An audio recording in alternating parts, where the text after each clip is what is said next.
manyi ennaku zino enkuŋŋaana zibadde nnyingi. Olunaku lwajjo twalabye yabadde G7 neba nti yatudde olunaku lw'eggulo okuteesa ku nsonga ze zimu ezigenda mu maaso munda mu nsi ey'e Ukraine era ebyavuddeyo nabikubuulidde enkya ya leero. Kaakati bwe yamaze olunaku lwajjo zadde 11 olwaleero ng'ennaku z'omwezi 12 NATO omutendera gw'aba defense ministers gugenda kutuula abagwa mu mukago ogwo gwa NATO bagenda kutuula mu kibuga Brussels eky'Ebubirigi. Olwo nno balyokera bongere okuttaanya n'okulaba ekyokukola ku nsonga ezigenda mu maaso munda mu nsi eya Ukraine. Kakati agenda okukubiriza omukago ogwo, agenda kukubiriza olukiiko olwo okutandikira ddala butandise leero okutuuka olunaku olw'enkya nga 13 ye Jens Stoltenberg ye Secretary General w'omukago ogwa NATO yasoose kwogera bigambo olunaku lw'eggulo n'abituusaako wabituusiza. Bagenda okutuuka mu lukiiko lwaleero ng'ensonga waliwo we bagitandikira era yabadde ayogera ne bannamawulire n'ababuulira nga bwe bagenda okwogera ku nsonga ennene eyaviiriddeko ebibuga bingi mu nsi eya Ukraine okukubwa eno ye y'obutaba na kigambo kya air defense by'ebyuma ebyo ebitaatira ebigezaako okuziyiza singa bomu zinnamuzisa singa ebikompola n'ebyeggunda ebifaanana bwe bityo biba bizze mu nsi eya Ukraine. Mwana atu tewaabeewo kabi kagituukako Ukraine eyo gy'olaba kyokka era bonna mu butuufu mu ngeri yakwenenya ate ne President Zelensky Vladimir w'ensi eya Ukraine nga kwatadde okwongera ebigambo ebingi omanyi ayogera bakaanyiza bukuyege nti ekituufu obutaba na air defense system kyekimu ku byaleese obuzibu obwo. Ekibuga ne kikubwa nga balinga nga bakuba ekitaliiko nnyini kyo oba ebibuga ebyenjawulo nga tebirina nnyini byo. Kakati ezo ensonga bagenda kuzoogerako. NATO esikirize n'okwagazisa ab'omukago babe nga bavaamu ebyokulwanyisa ebyo air defense baziwe eggwanga lya Ukraine lisobole okwetaasa ku musajja ono Russia alikinyeeko. Bigenza okutuuka bwe biti gwe mulunnya mpuliriza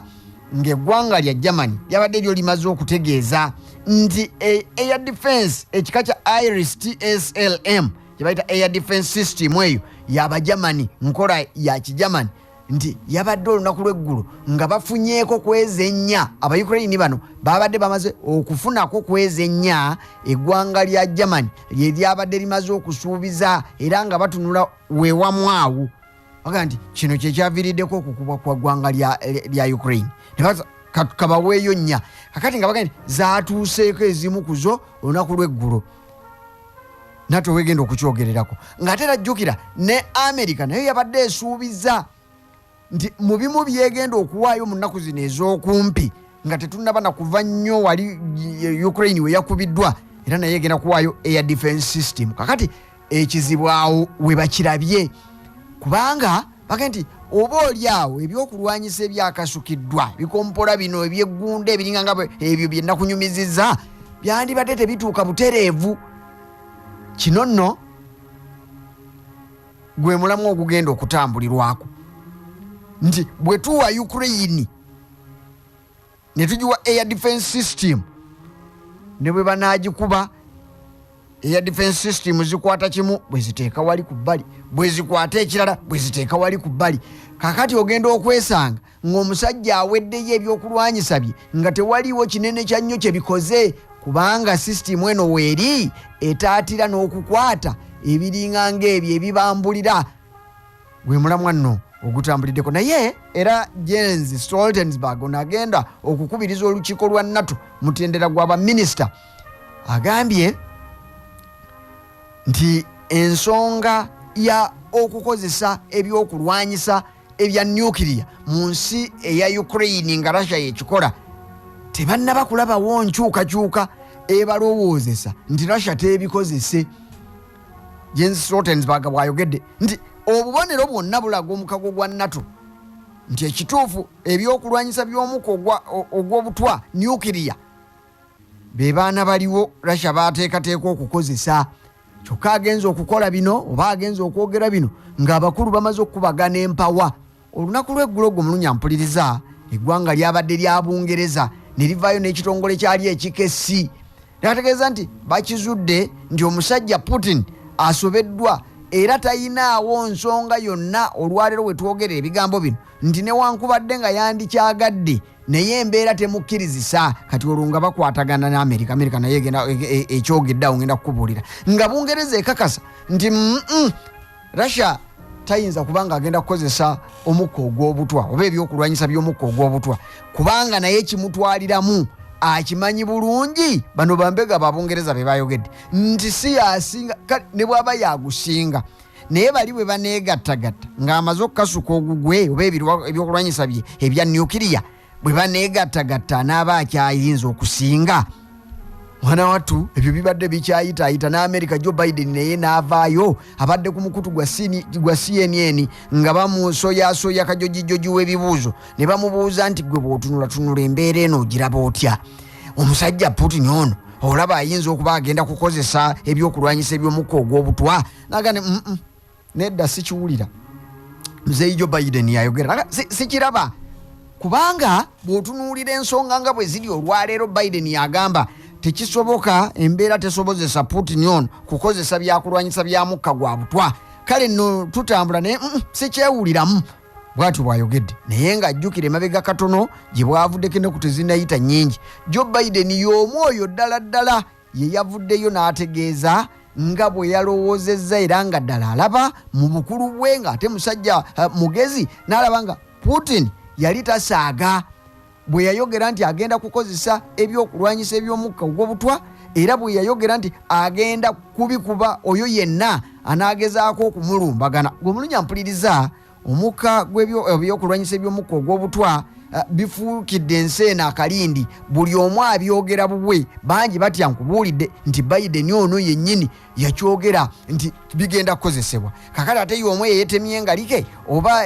eyeekubye endatti naga nti sibigenda kukozesebwa naye ate era awo nawo waliwo emboozi kubanga bwe yayogera nti Biden nti Putin agenda kukozesa ebyokulwanyisa bino waliwo abaatandika omusongamu omumwa naga nti omusajja omukulu tatya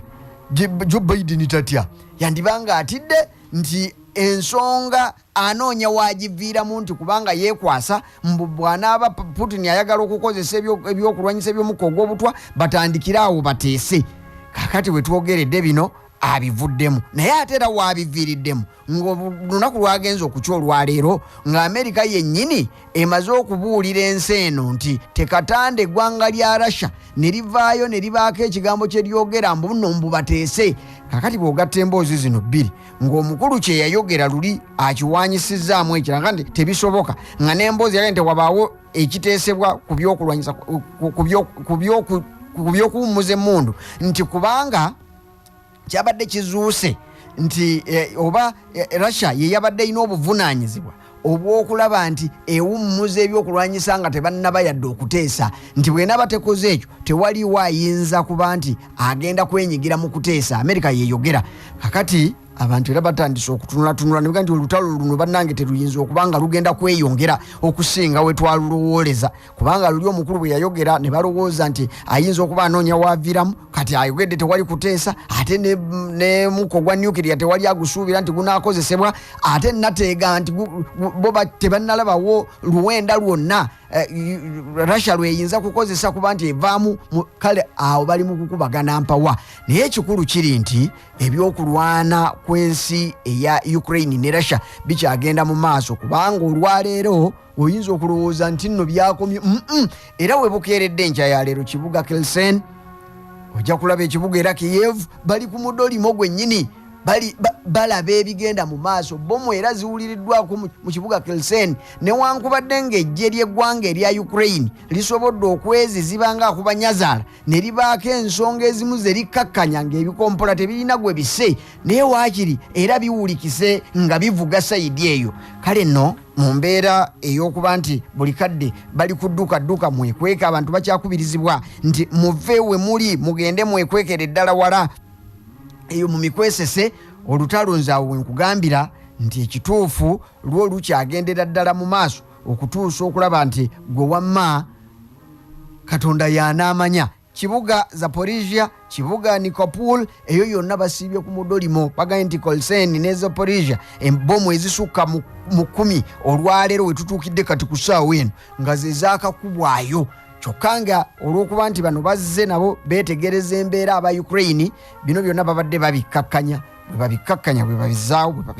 bazaawo naye nga waakiri bwo obunkenke bukyali bungi newankubadde ng'ekyokukola abakulu bakimanyi. Kakati tulinda ekinaava mu lukiiko olugenda okubeera mu Brussels olw'aba defense ministers mu nsi ez'enjawulo ezikola omukago gwa NATO kye zinaavaayo nazo, kubanga olunaku lw'eggulu bagi 7 batukozeemu bubi abalowooleza sayidi eyo ate ne bakola bulungi era ffe abalowooleza sayidi eno. Abantu bangi balowoozezza nti oba oli awo olukiiko olwatudde olwa G7 lwabadde lwakubaako ensonga ze lwongera nga nti lugenda kulumba eggwanga erya Russia nga lwekobaanye, naye mwana wattu era nga bwe byali bulijjo bwe byabadde nakunnyonnyodde ne nkuga nti abasajja bano bateesezza nti bagenda kuyimirira buyimirizi wamu n'eggwanga erya Ukraine, tebagenda ddirekerera.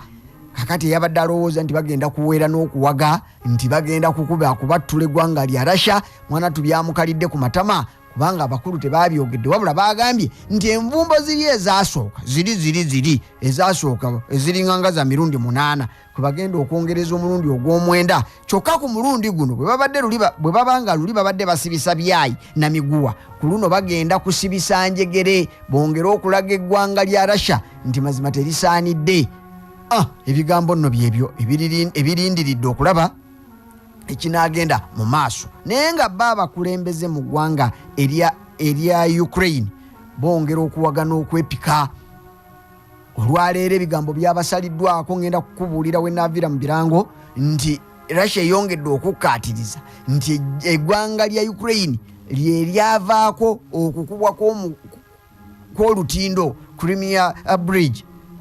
Era bwe babyogedde bati abakulu bazzeemu bayomba nti tebiriimu magezi.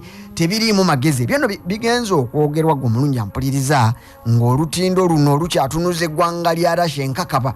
Era olunaku olwaleero ngenda kukubuulira nti waliwo abasajja abakwatiddwa 8 gukwatiddwa nga bateeberezebwa ekitongole ekikese ekyensi eya Russia nga kirina nti obujulizi obulaga nti 8 ogwo be baakuba olutindo lwa Crimea Bridge. Omulungi ampuliriza Crimea Bridge ya Russia nkutegeezezza nti Russia nga yeeyambisa ekitongole kyayo ekikesi. Omulungi ampuliriza bakutte abantu 8 ng'abantu bano 8 ekisinza okwewuunyisa nti abasingako obungi ba Russia kuliko abantu 5 kwogwo 8 nga bannansi mu ggwanga erya Russia. Bano nti okusinziira ku kitongole kino ekikesi ki Federal Security Service bwe kyatunudde ne kiraba byonna ebyabaddewo ng'olutindo luno lukubwa ku nkomerero ya wiiki eyaggwa, bakizudde nti bano 8 be baali mu nteekateeka eno nga baagaliza eggwanga erya Russia lifeebe nga tokyayinza kubaako kyotambuza kuva mu ggwanga lya Russia kuba nakubuulira Crimea Bridge eno etambula kuva Russia kugatta ekitundu ekya Crimea. Kino ekyatwalibwa edda mu mwaka ogwa 2014. Eggwanga lya Russia olutindo luno lwe lwokka lwe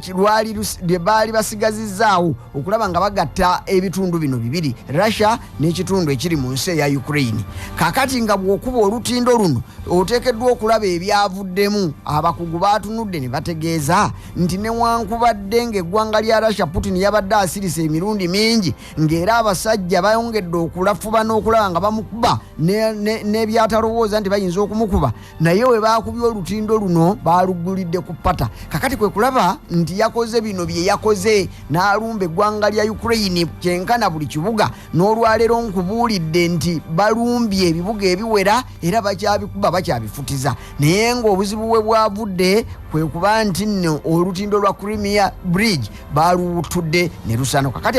abakwatiddwa bategeezeddwa nti ekituufu Federal Security Service etegeezezza nti ekituufu newankubadde abasinga obungi ba Russia naye eggwanga ne gavumenti ya Ukraine yabibadde wakati era nga ye yawazeewaze n'okwongera okulaga embeera eno nga bw'enaabeera okwagala okubonyaabonya n'okusoosonkereza eggwanga erya Russia kyakoleddwa ggwanga lya Ukraine, pulezidenti ne gavumenti ye. Bino bwe babiwulidde aba Ukraine ne baga nti ebyo bya butaliimu bya butaliimu era ffe tukyagenda mu maaso tukyali ku mulamwa n'ebyo bye tulina okukola. Eyo rashaleka yeeyogeze naye ffe tetubimanyiiko ebyo mutwe n'amagulu. Kyokka ekikulu kiri nti 8 bagukutte, gunnyonnyola 4 n'akataano. Kyokka newankubadde ebyo byonna biteekebwa ku ggwanga erya Ukraine, nga nkubuulidde nti n'emmundu zikyavuga, ebikompola bikyagwa mu nsi eyo bigwa bukuba, bakyewaana n'okutuusa kati aba Ukraine nti ensonga bagikutte kannabwala. Era olwaleero bongedde waakiri mu kitundu eky'Kolsen okuwambayo ebitundu ebiwerera ddala 4, ate nga neera balina essuubi nti we lunaazibira bukyenkya wajja kubaawo ebikoleddwa ebyegasse ku ebyo bye balina. Kale nno olutalo luno toyina bw'olunyumya n'ogaa nti olowooza olumazeeyo obanga ebigambo bya ntanantana ng'ava okulaba omulwadde omuyi. Nkusuubiza nti ku ssaawa 11:30 awo we tujja okutandikira enkya ku makya, era nnyongera okukunyumiza nga bwe binaaba bikedde ate n'ebyo ebinaaba byegasse ku biriwo ng'ekinaaba kivudde e Brussels natto gyetudde olunaku olwale. Kunonya mpuliriza kkiriza mpunzikire wano munnange ow'amawulire amaze okutuuka kugaye nti Ssaabasajja Kabaka awangaale.